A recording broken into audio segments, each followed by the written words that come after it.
Let me ask you something that might sit a little uncomfortably with you.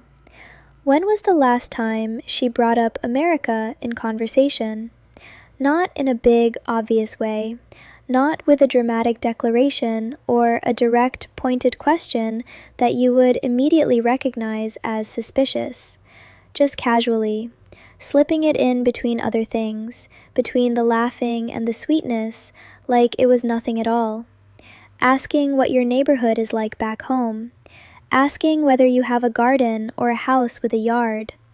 Asking about the weather there in different seasons, about what groceries cost, about how far you live from the city. These are not idle questions from a curious woman who finds your life interesting. I know this because I am Filipina, and I know precisely what it sounds like when a woman is carefully building a picture in her mind. Not a picture of you, but a picture of the life she wants to access through you. And before you feel defensive about what I just said, I need you to understand something important before we go any further. I am not saying she does not like you. She might genuinely like you very much. But liking you and loving you are not the same thing. And using you as a path to a visa while genuinely liking you in the process is still using you, regardless of how warm the experience feels from where you are standing. In this video, I am giving you a specific 30-day behavioral test, something completely concrete and actionable, something you can actually begin running tonight, to find out the truth before you are in so deep that you cannot see it clearly anymore. Subscribe right now, because what I am about to walk you through is the most important thing you will hear before you take this relationship one single step further than where it already stands. She really is wonderful, and I want to start by saying that honestly. I know that is your truth right now, and I have enough respect for you not to dismiss it. She laughs at your jokes, even the ones you know are not particularly funny. She calls you in the morning sometimes, not every morning, just sometimes, only to say good morning, and something about that single act makes your entire day settle into something lighter than it was before she called. She sends you pictures of the food she cooked. She asks about your knee, the one you mentioned in passing exactly once about 3 weeks ago, and the fact that she held on to that small detail and brought it back. It means more to you than you can easily put into words, and you know it. You feel seen. You feel genuinely chosen by someone who had other choices in front of her. And after years, maybe many years, maybe more than you would say out loud, of feeling like the world had quietly moved on without you, of feeling invisible in a culture that stopped looking at men like you a long time ago, that feeling of being chosen is everything. I understand this. I hold that feeling with real care because I know what it costs a man to open himself up to it again after being told for so long that it was not available to him anymore. And I am not here to take it from you. I am here to help you protect it long enough to find out if what you are standing in is actually real. Because there is a very specific type of woman in this country, not the majority. I want to be absolutely clear about that, because I will not insult the real women here by painting everyone with the same brush, but a particular type who exists and who is very practiced at what she does, who has learned that the fastest available path to a specific kind of life runs directly and reliably through the heart of an American man who feels unseen by his own world. And here is the part that makes this situation so genuinely complicated and so painful when the truth eventually arrives and you are standing in it alone. She is not cruel in the way you might imagine a scheming woman to be. She is not sitting somewhere dark, laughing at you. She has often convinced herself, through a kind of internal logic that makes sense within her own culture and her own pressures, that what she is doing is a fair exchange. She is providing warmth, companionship, and genuine sweetness in return for opportunity. In her own mind, that feels reasonable. The problem is that she never told you those were the terms of the arrangement. You never had the chance to agree or disagree. And so you are 6 months into what you believe with your whole heart is a love story, and she is 6 months into what she has been quietly treating as a carefully managed process with a specific outcome in mind. The most dangerous version of this situation is never the obvious scammer. The obvious one is actually identifiable once you know what patterns to look for.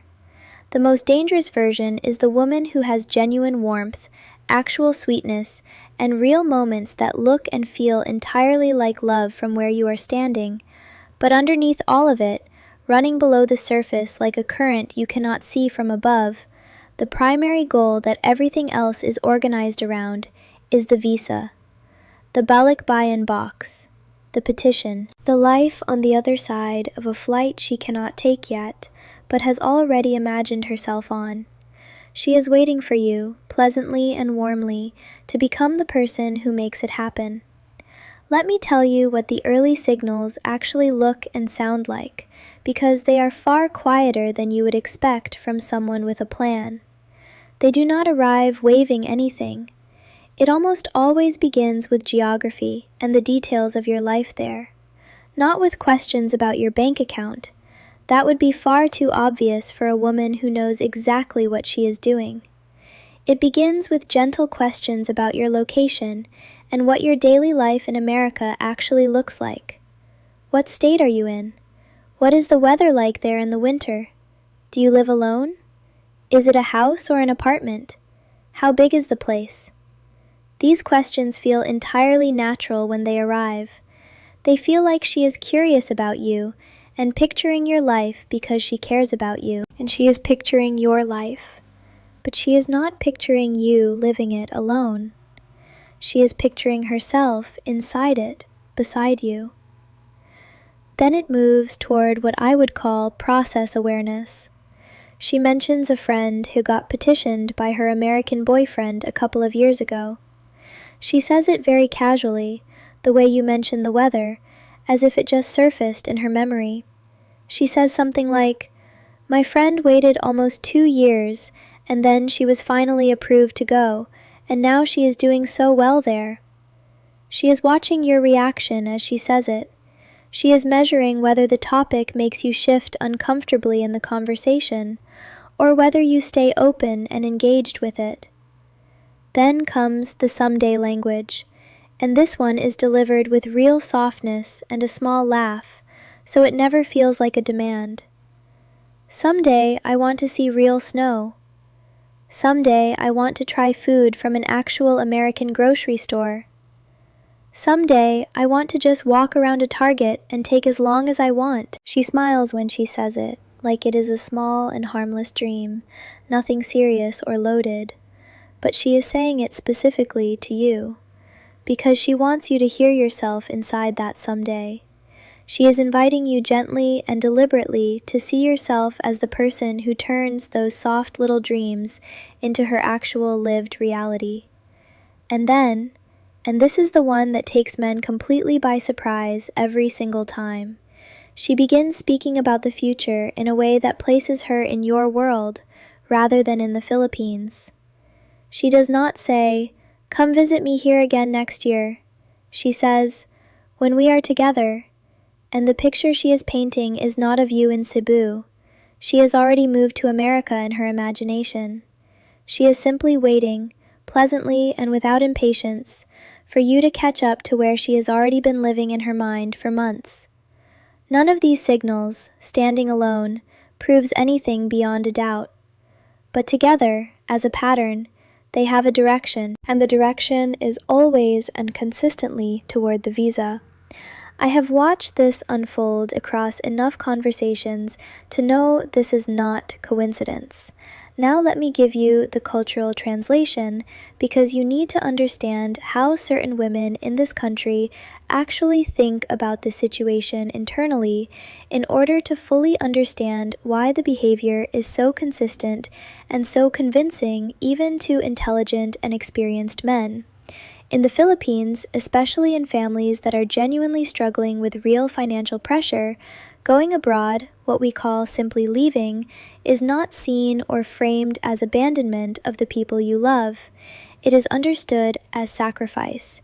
It is framed as an act of love made visible and concrete. The woman who goes to America and sends money home to her family every month becomes a hero in her community and in her family's story. She is the one who changed the trajectory of everyone around her through her courage and her willingness to go. Some women grow up with that narrative so deeply embedded in their identity and their sense of self that pursuing a path abroad does not feel like manipulation at all from the inside. It feels like destiny calling. It feels like what a responsible and loving woman does for the people who depend on her. And if a kind and generous American man is willing to help her get there, then in her own mind, she is not using him. She is accepting help on the road she was always meant to walk. I am not excusing this. The man on the other side of this equation did not sign up to be a vehicle for someone else's emigration process. He signed up, or he believed with his whole heart that he signed up, for love. And love and a visa strategy are not the same thing, no matter how warmly she behaves while pursuing one through the other.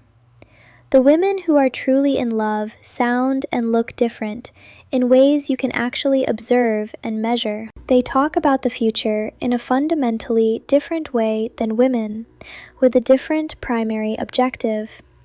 They do not automatically and consistently place themselves in your country when they imagine what comes next.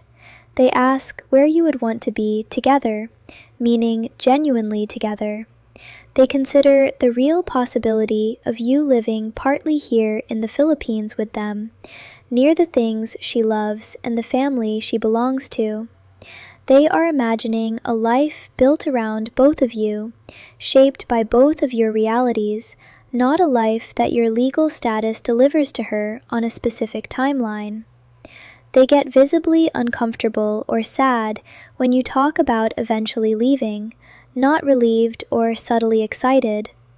Their attachment, when you look at it clearly, is to you as a specific person they have come to know, not to you as a category of opportunity. When you can feel that distinction clearly in your gut, when you sense the difference between a woman who is afraid of losing you specifically and a woman who is eager to get to the next step in a plan she has been running quietly, you will not need me to explain it anymore.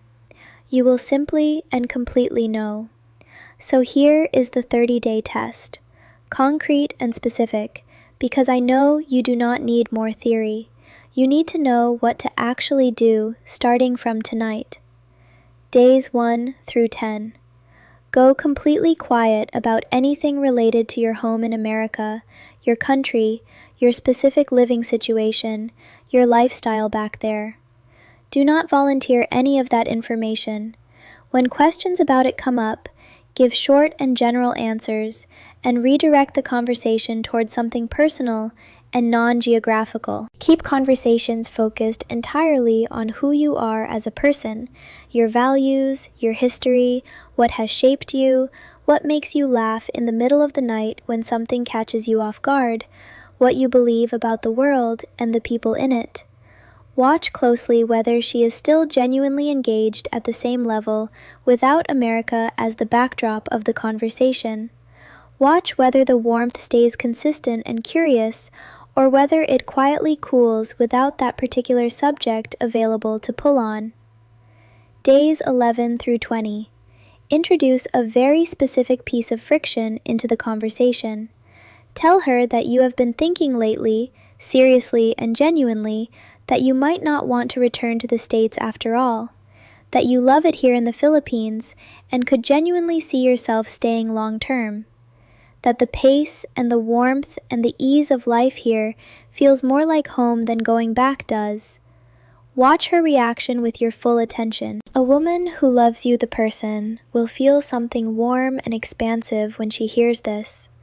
She will begin imagining what it would look and feel like to build a real life with you in her own country, near her family, on ground she knows. A woman who has been running a visa-oriented strategy will feel something closer to quiet panic, or barely concealed disappointment. She will redirect.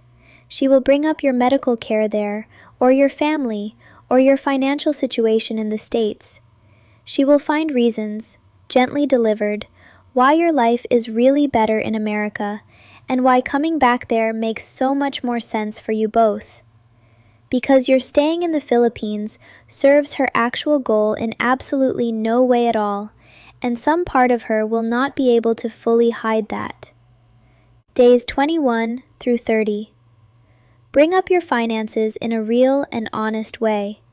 Not dramatically, not as an announced test, just as an honest conversation you are having about where you are. Tell her things are a bit tighter than you expected right now, that you are reviewing your commitments and what you can realistically take on in the coming months, that some things you had been thinking about may need to wait or be reconsidered. Then simply watch the full pattern of her behavior across those final 10 days, without trying to interpret each moment individually. Does she love you exactly the same? Does she get creative and warm about simpler ways to stay close to you? Does she say clearly and without prompting that it does not matter, that she just wants to be with you, the person? Or does the relationship begin to lose pressure slowly, like air leaving something that was never quite fully sealed? You will have your answer by day 30. I give you my complete word on that. And if the answer turns out to be not what you hoped, that is not a reflection of your worth or your capacity to be genuinely loved. That is a reflection of her situation and her choices, not yours. You deserve to be loved for exactly who you are, not for the country on your passport.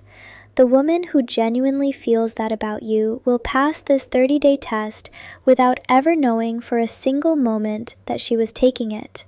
That is how you find her. That is how you protect yourself long enough to reach her.